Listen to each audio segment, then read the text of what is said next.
In this video, let me show you how to fix Instagram cannot mention in story. So if you're having issues mentioning other users within your Instagram story, in today's video, let me show you a few things that you can try out.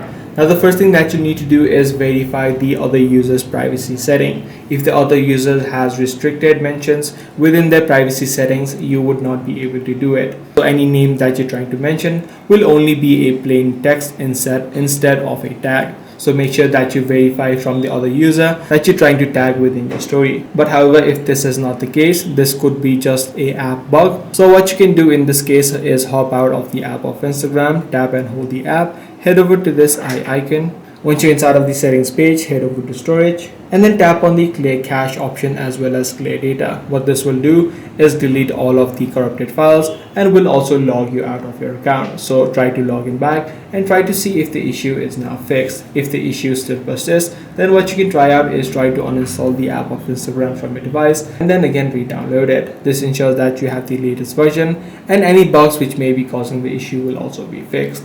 Now, even after doing all of these steps, you're still having issues with it. This is likely due to the server-side issue of Instagram. So in this situation, you just need to wait out a couple of hours before the issue is automatically fixed. I do hope this guide video was helpful to you. If it was, be sure to subscribe. I'm going to see you in the next one.